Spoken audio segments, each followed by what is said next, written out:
अस्सलाम वालेकुम नाजरीन, उम्मीद है आप सब खैरियत से होंगे, ठीक ठाक होंगे। आज की इस वीडियो के अंदर मैं बात करने जा रहा हूँ एक टॉपिक पे कि ज़िंदगी के अंदर क्यों ज़रूरी है कि आप दूसरों के काम आएँ और दूसरों की मदद करें। तो हम देखेंगे कि साइंस इसके बारे में क्या कहती है और इसके बारे में ओवरऑल ये क्यों ज़रूरी है और इसको कैसे किया जा सकता है। तो इस वीडियो को आखिर तक ज़रूर देखिएगा, इससे आपकी ज़िंदगी के अंदर एक पॉजिटिव चेंज आएगी और इस पर अमल भी कीजिएगा। तो हम शुरू करते हैं। सबसे पहला सवाल जो आज मैं कोशिश करूंगा इसका जवाब देने की, वो ये है कि दूसरों खुद खुश रहना और दूसरों को खुश रखना ये क्यों ज़रूरी है। हैप्पीनेस ज़िंदगी के अंदर, जॉय, हैप्पीनेस, लव, ये चीज़ें क्यों ज़रूरी हैं। देखें, जब ये इंसान की नेचर है, अल्लाह ताला ने इंसान को इस तरह से पैदा किया हुआ है कि जब आप दूसरों को खुश रखते हैं, जब आप दूसरों को खुशी पहुंचाते हैं, तो सबसे पहले आप खुद खुशी महसूस करते हैं अपने अंदर, अपनी ज़िंदगी के अंदर आप खुशी महसूस करते हैं, पॉजिटिव महसूस करते हैं। जब आप खुद पॉजिटिव और खुश महसूस करते हैं तो आप अपनी ज़िंदगी को बेहतर अंदाज में गुजार सकते हैं।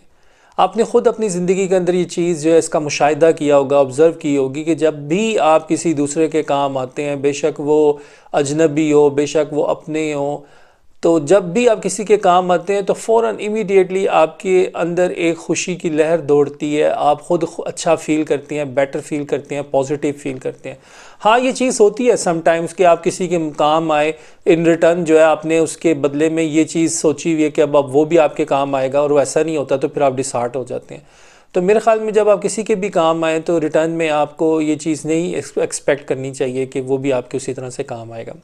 तो एक पहली चीज़ जो ये है कि जब आप किसी भी दूसरों के, जब उनके काम आते हैं, जब दूसरों के आप उनको खुश करते हैं, उनकी हेल्प करते हैं, तो आपको ख़ुद भी खुशी महसूस होती है। तो आप जो है सेल्फ़ वेल बीइंग जो है उसके लिए भी ज़रूरी है कि आप दूसरों को खुशी पहुंचाएं। दूसरा पॉइंट जो है यहाँ पे वो ये है कि जब आप दूसरों को खुशी पहुंचाते हैं किसी भी तरीके से, तो आप सेहत के एतबार से, हेल्थ के एतबार से बेटर फील करते हैं। साइंस ने ये चीज़ साबित की है कि जब आप पॉजिटिव फील कर रहे होते हैं, जब आप खुश फील कर रहे होते हैं, तो आपके जिस्म के अंदर दो डिफरेंट हार्मोन्स रिलीज़ होते हैं, एक ऑक्सीटोसिन और एक डोपामाइन। ये दोनों हार्मोन्स रिलीज़ होते हैं जिससे आपका जिस्म जो है वो उसका सेल्फ इम्यून सिस्टम जो होता है वो इम्प्रूव करता है। और ये दोनों जो हार्मोन्स हैं, इनका जो ट्रिगर होता है वो आपकी अपनी खुशी, आपका पॉजिटिव फील करना लाइफ के बारे में यहाँ से होता है। आप अपनी ज़िंदगी के अंदर जब बेटर फील कर रहे होते हैं, खुश फील कर रहे होते हैं, तो आप अपने इम्यून सिस्टम को भी बेहतर बना रहे होते हैं। और इससे आपकी जो छोटी मोटी बीमारियां होती हैं, नज़ला, ज़ुकाम, ये तो आपके करीब भी नहीं आती। ठीक है, जब आप खुद फील कर रहे हो, अच्छा फील कर रहे हो। और आपने देखा होगा कि जो लोग ज़िंदगी के अंदर स्ट्रेस में रहते हैं, परेशान रहते हैं, तो वो छोटी छोटी बीमारियों के अंदर ही उनको बार बार जो है बीमारियाँ जो है उनकी ज़िंदगी में रिपीट होती रहती हैं। तो इसलिए जो है ना, खुश रहना और दूसरों को खुश रखना ये इंतहाई ज़रूरी है आपकी अपनी सेहत के लिए। तीसरा जो इम्पोर्टेंट इम्पैक्ट है या इसका जो इफेक्ट होता है आपकी ज़िंदगी के अंदर, ये होता है कि आपकी जो एक शख्सियत है, जो आपकी पर्सनैलिटी है, उसके अंदर एक अट्रैक्शन क्रिएट होती है। आप एक पुरकशिश जो शख्सियत है उसके मालिक बन जाते हैं। जब आप खुद खुश रहेंगे, जब आप दूसरों को खुश रखेंगे, तो हर इंसान आपके साथ मिलना पसंद करेगा, आपके साथ टाइम स्पेंड करना पसंद करेगा, और इस तरह से लोग जो है वो उनकी नज़र में आपकी शख्सियत बहुत बेहतर होती जाएगी। पुरकशिश जो शख्सियत होती है, जो अट्रैक्टिव पर्सनैलिटी होती है, ये आपको अपनी प्राइवेट ज़िंदगी के अंदर बहुत हेल्प करती है और आपको आपकी प्रोफेशनल लाइफ के अंदर बहुत हेल्प करती है। जब आप पॉजिटिव वाइब्स रेडिएट कर रहे होते हैं तो दूसरों तक जब वो वाइब्स पहुंचती हैं तो वो आपकी तरफ अट्रैक्ट होते हैं। तो ना सिर्फ ये कि प्राइवेट लाइफ के अंदर, बल्कि आपकी प्रोफेशनल लाइफ के अंदर भी ये चीज़ बहुत हेल्प करती है जब आप दूसरों को खुशी पहुँचाते हैं।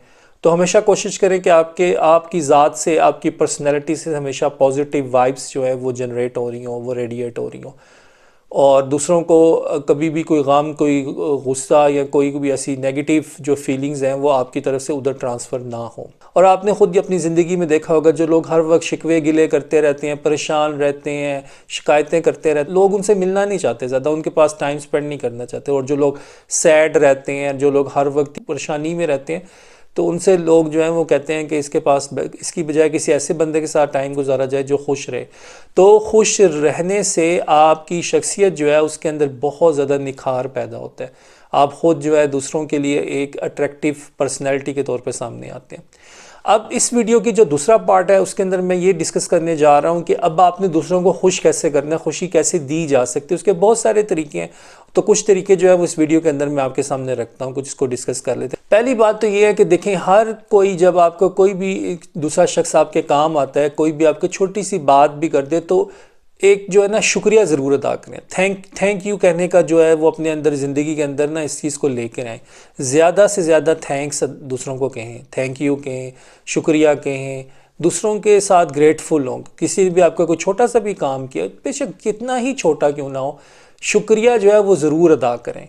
इससे हर दूसरा बंदा जो बेटर फील करता है। समटाइम्स होता है हमारी सोसाइटी के अंदर लोग कहते हैं नहीं नहीं शुक्रिया की क्या बात है, तो ये एक फॉर्मेलिटी है, आपने अपनी तरफ से ज़रूर शुक्रिया अदा कर दें। जब भी किसी ने आपका कोई काम किया या जो भी, उसका शुक्रिया अदा करें। इन रिटर्न बेसिकली वो बंदा खुद अच्छा बेटर फील करेगा। एक चीज़ और है जो ये मैं कहना चाहूँगा, वो ये कि दूसरों को जज करना छोड़ दें, जज ना करें। जब आप किसी को जज करने लगे ना, तो आप अपने आप को उसकी जगह रख के पहले एक दफ़ा देख लें कि अगर मैं इसकी जगह पे होता तो मैं क्या चाहता अपने लिए, और बिल्कुल इसी तरह से दूसरों को ट्रीट करें।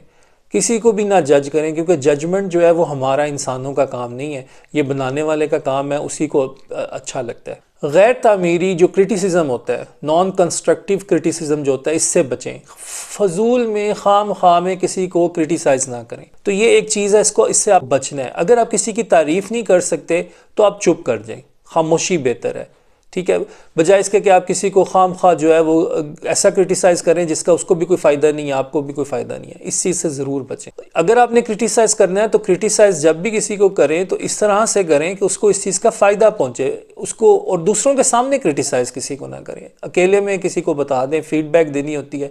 आजकल की जो मॉडर्न साइंस है उसके अंदर ये चीज़ देखी जाती है कि जब कुछ लोग इकट्ठे रहते हैं तो एक दूसरे को फीडबैक देने से बेहतर होता है, लेकिन पॉजिटिव फीडबैक होनी चाहिए। क्रिटिसिज्म जो है वो भी पॉजिटिव होना चाहिए, जिससे दूसरे को उसको पता चले कि मैंने कहाँ पे इम्प्रूव करना है और किस तरह से मैंने इसको बेटर करना है।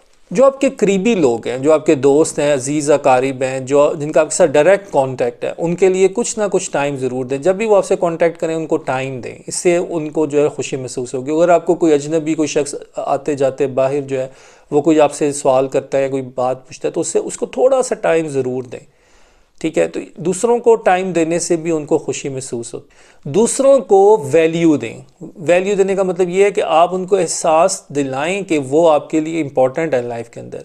इससे भी दूसरों को बहुत जो है वो खुशी महसूस होती है। जब आपको कोई वैल्यू देता है, जब आपको कोई इंपॉर्टेंस देता है, आपको कोई रिस्पेक्ट देता है, तो आप खुद कितना अच्छा फील करते हैं। तो आप इसी तरह दूसरों के लिए भी इस चीज़ को रखें। गिफ्ट्स जो हैं, तोहफे तहाइफ, इसके लिए ज़रूरी नहीं है कि आप बहुत बड़ा कोई गिफ्ट दें, छोटा सा गिफ्ट दे सकते हैं। प्रैक्टिकली कोई भी छोटा सा गिफ्ट आप किसी को दे दें, वो एक कार्ड भी हो सकता है, वो एक छोटा सा कोई भी छोटा सा गिफ्ट हो सकता है, ज़रूरी नहीं है कि आप बड़े गिफ्ट्स दें। तो गिफ्ट देने से, तोहफे तहाइफ देने से भी जो खुशी है वो फैलती है, दूसरा इंसान जो उसको खुशी मिलती है। और वैसे भी हम देखते हैं कि जब आपको कोई गिफ्ट दे, आप खुद कैसा फील करते हैं, तो आप खुद इस चीज़ को सामने रख के देख लें कि दूसरों की जो मदद करनी है, इसको प्रैक्टिकली भी मदद करना सीखें। यानी कि दूसरों को प्रैक्टिकली मदद करके दिखाएं कि अगर किसी को कोई हेल्प की ज़रूरत है तो उसका वो काम करके दिखाएं प्रैक्टिकली। अगर आप कर सकते हैं तो इससे भी दूसरों को बहुत ज़्यादा खुशी महसूस होती है। और आखिरी चीज़ जो यहाँ पे मैं कहना चाह रहा हूँ वो ये है कि जब आपको कहीं से खुशी मिले तो उस खुशी को आगे ज़रूर फॉरवर्ड करें। वो कैसे कि आप देखें, आपको कहीं से भी किसी किस्म की कोई खुशी मिली है तो आप ये देखें कि अब आपने दूसरों को आगे खुशी पहुंचानी भी है। यानी कि इस सर्कल को, जो एक हैप्पीनेस है उसका जो साइकिल चल रहा होता है, उसको आपने रोकना नहीं है। अगर आपको खुशी मिली है कहीं से तो आपने दूसरों को आगे खुशी ज़रूर पहुंचानी है। तो ये कुछ चीज़ें थी जो मैं आपके साथ डिस्कस करना चाह रहा था कि ज़िंदगी के अंदर खुश रहना और खुश रखना क्यों ज़रूरी है, और दूसरों को खुश रखने के क्या तरीके हैं। एक आम चीज़ जो हमारे माशरे में कही जाती है कि जी हम हर किसी को खुश नहीं कर सकते, ये बात किसी हद तक ठीक है, लेकिन यह है कि यहाँ पे जो मैं पॉइंट कहना चाह रहा हूँ वो ये है कि आप जिसको खुश रख सकते हैं या कर सकते हैं उनको ज़रूर खुशी पहुँचाएँ। वाकई आप दुनिया के हर इंसान को खुश नहीं रख सकते, लेकिन जिनको आप खुश रख सकते हैं या खुश कर सकते हैं। खुश रखने में और खुश करने में फ़र्क होता है। किसी को खुश रखना वाकई मुश्किल होता है, लेकिन किसी को खुशी देना, खुशी पहुंचाना, ये रिलेटिवली काफ़ी आसान काम है। तो दूसरों तक खुशियां पहुंचाएं, आप ख़ुद भी खुश रहें, और मेरी बहुत सारी दुआएं आप सबके साथ। ख़ुद भी खुश रहें, अपने घर वालों को भी खुश रखें। और इसके साथ मुझे आज की इस वीडियो में इजाज़त दें। मिलते हैं एक दूसरी वीडियो के अंदर। Thank you so much. अल्लाह हाफिज़।